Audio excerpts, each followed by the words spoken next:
US President Donald Trump said he believed Ukrainian President Volodymyr Zelensky was ready to concede Crimea to Russia as part of any ceasefire deal, as talks on a truce entered what Washington called a critical week on Monday. Trump also stepped up pressure on Vladimir Putin, saying the Russian president should stop shooting and sign an agreement to end the grinding war that started with Moscow's February 2022 invasion. Trump's comments came a day after he met Zelensky during the funeral of Pope Francis, breaking the ice after a major row between the US and Ukrainian leaders at the White House in February. "Oh, I think so," Trump told reporters in Bedminster, New Jersey, when asked whether he thought Zelensky was ready to give up Crimea, despite the Ukrainian president repeatedly saying he never would. Trump added that during their talks in the Vatican, they had briefly discussed the fate of the Black Sea Peninsula, which Moscow annexed in 2014. The 78-year-old U.S. president, who boasted before his inauguration that he could halt Russia's invasion of Ukraine within one day, launched a diplomatic offensive to stop the fighting after taking office in January. Kyiv and Western allies have feared that Trump was pivoting towards Moscow's position, but the U.S. leader has appeared increasingly impatient with Putin in recent days. Russia launched drone and missile attacks the night after the Vatican talks, killing 4 people in regions across eastern Ukraine and wounding more than a dozen. "I want him to stop shooting, sit down, and sign a deal," Trump said Sunday when asked what he wanted from Putin. "We have the confines of a deal, I believe, and I want him to sign it." The White House has said that without rapid progress, it could walk away from its role as a broker. Trump indicated that he would give the process 2 weeks.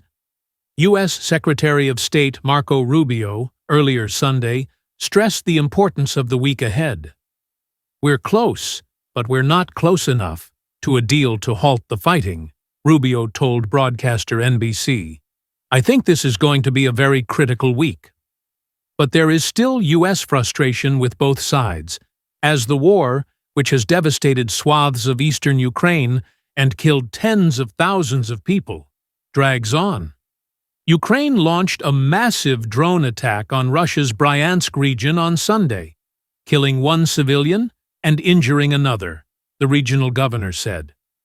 Washington has not revealed details of its peace plan, but has suggested freezing the front line and accepting Russian control of Crimea in exchange for an end to hostilities. Russia claims to have annexed 4 eastern and southern territories of war-battered Ukraine since its full-scale invasion 3 years ago, despite not having full military control over them. Russia holds about 20% of Ukraine's territory, including Crimea. But Germany's defense minister Boris Pistorius said Sunday that Ukraine should not agree to all the steps reportedly set out in the deal proposed by Trump. Kyiv knew a ceasefire may involve territorial concessions, Pistorius told broadcaster ARD, but these will certainly not go as far as they do in the latest proposal from the U.S. president. Europe has pushed for a bigger role in the Ukraine talks, with French President Emmanuel Macron and British Prime Minister Keir Starmer joining Trump and Zelensky briefly for the meeting in St. Peter's Basilica. Rubio, meanwhile, had a phone call Sunday with Russia's Foreign Minister Sergei Lavrov, the Foreign Ministry in Moscow said. The pair said there were emerging prerequisites for starting negotiations towards a long-term peace, a statement said.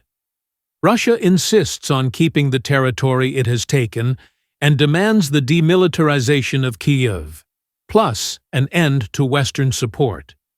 In a sign of the war's global dimensions, North Korea on Monday confirmed for the first time that it had deployed troops to Russia's Kursk region and said its soldiers had helped Moscow reclaim territory there.